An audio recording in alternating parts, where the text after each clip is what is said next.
Welcome back, everyone. It's not every day that we find inspiration to follow a dream or realize a new vision, but when inspiration does strike, what is the next step to bringing it to life? Bri Seeley is the author of the best-selling Permission to Leap book and podcast, and she guides people through taking that leap of faith. So please welcome Bri Seeley. Thank you for being here. It's great to have you.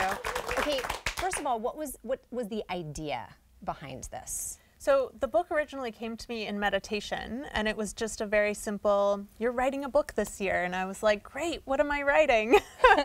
And just kind of started following the breadcrumbs. And I do a lot through meditation. And, you know, I live in Los Angeles, but I knew I was leaving LA to write it. And so I actually came up here. I wrote the book here in June. Over a course of 3 weeks, I was house sitting for a couple and just got to escape and really be in like the sanctuary to write.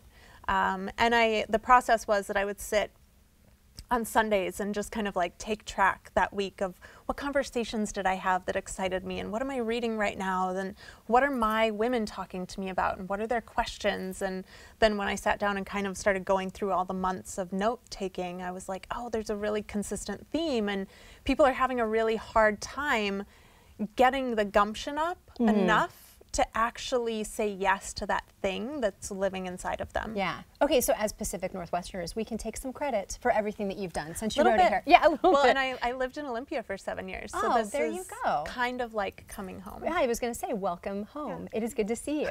It is true about the fear, or even just it's easy to talk yourself out of taking a leap for very practical reasons, for all of these things in my daily life that it could upend. So how do we overcome that? Do we need to do meditation like you do? Is it different for every person depending on what their life is? It is. I do recommend that people have some sort of daily practice to like be inward and be with themselves.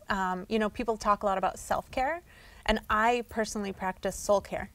And so every single day it's really important for me to be with me, because if I'm not with me, then I'm being run by all the things outside of me, and the whole leap of faith is turning nothing into something. Right. And so you have to really start trusting the unknown, trusting that nothingness, and being able to have a faith in things that you can't see. And that quiet that you talk about is such a huge part of it, because if our phone is within reaching distance, or even if the radio is on in the background playing music, that is all sort of suppressing anything else that we could be talking to ourselves about. Absolutely. I highly recommend that people start with some sort of daily practice, whether it's, you know, a 2-minute meditation, or, you know, personally, I block out the first 3 hours of my day just to kind of like be with myself, kind of get ready for the day, get everything done that I need to prepare for, just so that I can be the strongest version of myself every day, you know, for my clients and for the books that I have another book coming through me right now, and just all that stuff. And if I didn't have that silence, if I didn't have that space,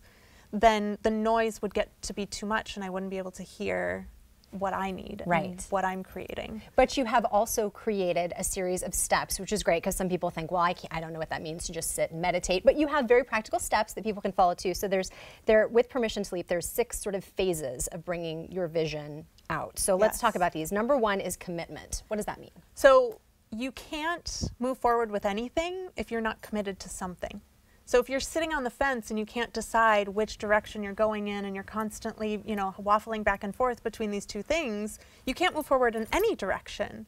So you have to commit to something, whether it's that you commit to saying yes to what's inside of you, or you commit to saying no to what's inside of you. Just commit to something. Right. Because you can't create anything if you're constantly in limbo. Okay. Number 2, alignment. So a lot of times what happens when we commit to something new, the things that exist in our life that have been existing with what we've known stop working. And so our lives very quickly get out of alignment when we commit to moving forward to a new place. Right. And so things start falling away. Friendships fall away, businesses fail, like all sorts of stuff just kind of dismantles. And a lot of people see that as like, oh, I made the wrong decision. My entire life is falling apart. And I say, no, you made the right decision, but the things that aren't coming with you on this next phase of your journey have to go away. The space has to be cleared. So I like to have people have that reframe to understand, like, oh, it's not falling apart because it's wrong. It's falling apart because it's right. It's realigning. Right. Okay, we just have a little bit of time left, but number 3 is clarity. Yeah, so really figuring out the next steps. Everyone wants to have the whole path laid out before they start. Right. It doesn't work that way. Yeah.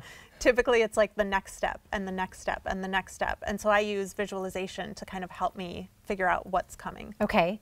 Universal double check. Usually right before you take your leap, the universe provides you with a, are you sure moment that's like, you know, you could stay, it's really comfortable where you are. You don't have to go do this thing. You could stay here, and it's really just a moment to recommit. Okay. Number 5, inspired action. So that's the leap. That's where you really start. The first 4 phases are mostly internal. Then you have to like take it out into the world at some point. And so that's really the moment when you get to go out and to do the thing that you've been working towards. Okay, and then the 6th step, feedback loop. The feedback loop is the very last part where you just make sure you're maintaining alignment. You're checking in with yourself. What's feeling good? What's working? What's not working? So that you can keep going down the trajectory that you've created for yourself. So the next time you feel like you have $1 million idea or even $100 idea, if you follow these steps, you can pursue it in a way that's going to be meaningful and not have those regrets of, you know, I really should have. I am getting ready to embark on my next leap, and believe me, I went through all these steps as I was writing the book last year, and I will be going through them all again as I embark on my next thing. That's great advice. Well, thank you for being with us. I'm you. going to start practice. I need to commit to something new, and I'm going to do it right after this show. All right, coming up, we are going to meet the best-selling author of the Nocturnals book series for middle schoolers and hear about her new book, Encouraging Imagination and Empathy. Tracy Heck joins us next.